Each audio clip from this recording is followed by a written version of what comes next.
Meu Deus do céu, hein, pessoal? Que situação é essa do homem, o Vanderlei, o tal chaveiro, que foi lá e explodiu alguns fogos de artifício lá em Brasília, e próximo ali de onde o cara jogou fogos e depois atentou contra a própria vida, estavam reunidos o presidente, o Zanin, seu advogado, né, que hoje é ministro da corte, e o Gilmar, segundo informações da mídia. E estão colocando esse cara aí como um terrorista e tudo mais, atentando contra o país. E dá pra ver que é um cara com seríssimos problemas de ordem psiquiátrica, problemas mentais, né? Pra ver que é uma pessoa doente.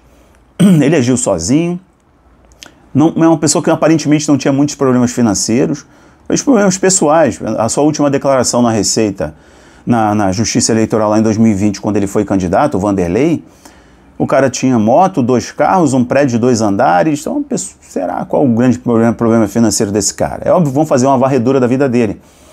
Mas dá pra ver, a gente já conclui definitivamente que é um cara que agiu sozinho com problemas mentais. Bom, lamento muito. Lamento por, inclusive, tudo que eu vou falar aqui, né? Lamento o desdobramento dessa história toda, mas lamento pela uma vida que se perde.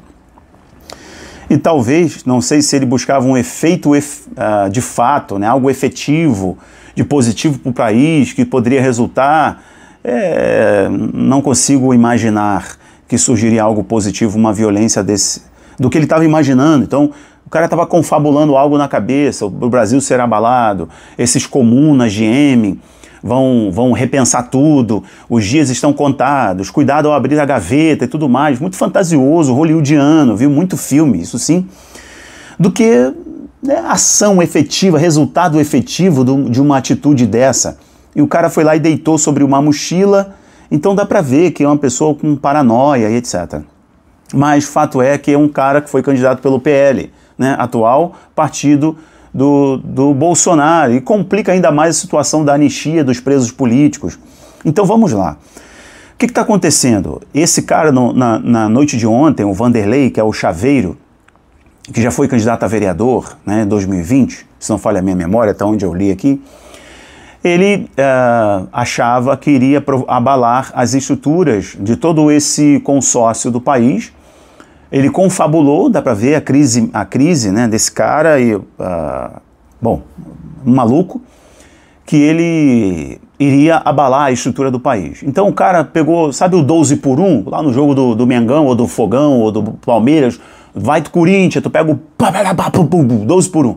E o cara pegou um monte de fogos de artifício que você compra em qualquer esquina, botou tijolos, pregos, aquela coisa toda, e disse que iria, de fato, ali abalar Brasília, né?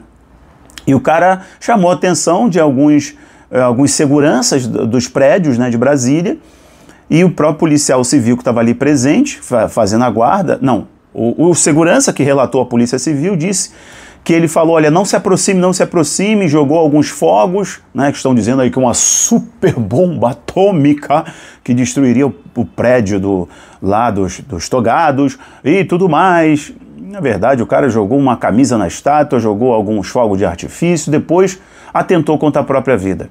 Dá pra ver que é uma pessoa com problemas mentais, certo? E que ele agiu sozinho, e ele foi lá numa demonstração de um grito desesperador de uma pessoa com problemas psiquiátricos, vendo toda a insegurança deste país e não vendo solução. Estou imaginando eu aqui, esse cara não vê solução e está desesperado, né? E ele vai lá, atenta contra a própria vida. Eu acho que o grande fator, o grande elemento foi ele ter atentado contra a própria vida.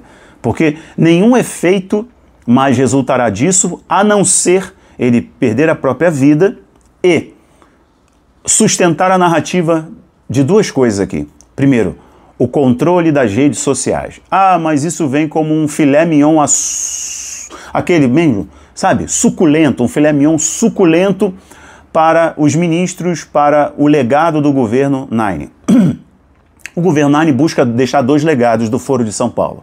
O retorno do Nine ao país, ao Executivo Nacional, ele quer deixar 2 legados, né?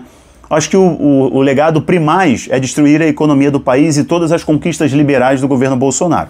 Mas, em termos de legado ideológico, ele quer o controle das redes sociais. Ele precisa disso. E a própria Gleisi Hoffmann disse que se não controlar as redes sociais, a esquerda será sempre massacrada nas eleições daqui para frente. Então, a atitude desse cara desesperado, ele atentou contra a própria vida, é uma pessoa com problemas psiquiátricos, deveria estar tomando alguma química e acompanhamento psicológico e psiquiátrico. Mas o legado que da atitude desse cara vai deixar é aumentar, volumar a narrativa de controle das redes sociais. O controle das redes sociais é o prato cheio de todo esquerdista no mundo inteiro. É o primeiro legado do governo Nine, que ele quer deixar, ele quer ser lembrado por isso. Segundo, desconstruir as polícias e a Força Nacional. Força Nacional me refiro às Forças Armadas. Criar uma Guarda Nacional Bolivariana. É o sonho do Foro de São Paulo. É o plano, é a cartilha deles, quer deixar esse legado. Eu acho que a terceira coisa que essa situação desse cara aí, do Vanderlei, vai criar, é o fim da articulação política, jurídica, negociação para a anistia dos presos do 8 de janeiro. Então vejam, os ministros já estão vindo a público utilizando, né, os seus blogueiros de plantão da grande mídia para dizer, ó, não tem que ter anistia, acabou a anistia, qualquer fala sobre anistia acabou, está provado que este país é um país inseguro.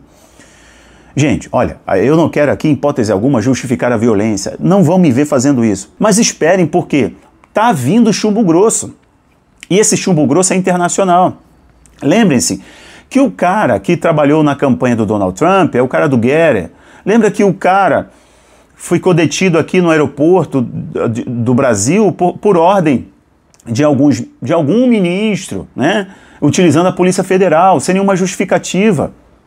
Correto? E o cara trabalhou na campanha do Donald. Redes sociais que foram banidas do Brasil trabalharam na campanha do Donald. O cara que hoje vai ocupar um cargo no governo Donald Trump, já foi um dos homens mais ricos do mundo, certo? Teve suas empresas penalizadas, sua rede social banida do país por um determinado período de tempo por ordem de um ministro, o Elon Musk. Então, o ministro de Estado, o grande ministro de Estado, o secretário de Estado norte-americano, possivelmente o Marco Rubio, já fez declarações duríssimas contra o ministro do Supremo, que é o cabeça de todo esse esquema de insegurança jurídica no Brasil. Então, tá vindo chumbo grosso internacional. E é uma questão de time, é só uma questão de time, paciência, resiliência, calma. Eles vão ter que dar um passo atrás porque tem muitos ativos fora, tem filhos, tem parentes fora, tem casa fora. Então, calma. Esses caras vão ter que segurar a onda. A cúpula do PT já sabe muito bem que com o Donald Trump no poder, dificilmente o Bolsonaro fica inelegível ou a esquerda consegue vencer aqui. Ou o controle das redes sociais, a insegurança jurídica e a aproximação do Brasil dos regimes totalitários e das peças famigeradas das ditaduras do mundo, não vai continuar. Se continuar, o Brasil perde significativamente. E essa gente, a elite política do Brasil, não quer, porque tem os seus ativos internacionais e quer se manter seguro. No final, para eles, o que manda é mamon. E eles querem ficar tranquilos. Então, calma, vem chumbo grosso aí. Mas, de fato, a atitude do Vanderlei, do chaveiro, mela uma possível negociação sobre a anistia dos 8 de janeiro. As velhinhas, idosas, avós, avós, gente com problema de saúde, sendo condenada a 17 anos. E líderes de facções, de organizações criminosas, gente de alta periculosidade, saindo pela porta da frente do presídio. Certo? Bandido do nosso país, que foi condenado, confessou, devolveu o dinheiro, e no maior esquema de corrupção da história da humanidade, sendo perdoado, aliviado, processo anulado, e o cara podendo concorrer, entrar na política novamente. Ou seja, você diz pro ladrão, ele te roubou, ele confessou que te roubou e tu deu a chave da tua casa para ele novamente, porque a casa não é tua, a casa é do povo, e você também está garantindo a sua fatia nesse bolo. É uma situação muito ruim. Digo para vocês, violência não deve ser justificada em hipótese alguma. Esse cara atentou contra a própria vida e só prejudicou, aumentando ainda a narrativa de que não vai ter anistia aos presos políticos, né, que eles querem rotular como terrorista. Esse próprio cara vai ser rotulado como terrorista, ele atentou contra a própria vida, era um maluco. E aí tem a situação do controle das redes sociais, a regulamentação das mídias. Estes são os fatos, os desdobramentos reais que eu venho trazer para você, que caíram no colo dessa gente. Bom, isso aqui é só uma opinião, e esse vídeo é um vídeo opinião, diante deste fato, né? Triste, mais uma vida se foi e as consequências do que ele imaginava aí, qualquer devaneio maníaco, não vai acontecer nada, infelizmente. Aconteceu foi com ele, seus parentes, ou esse cara devia estar com muitos problemas e só precisava de Jesus, só precisava de, de uma palavra, só precisava de alguém colocar um pouquinho de juízo na cabeça dele, desparafusada, né, desbussolada. Misericórdia. Senhoras e senhores, eu paro por aqui e volto mais tarde. Um abraço. Tchau, tchau.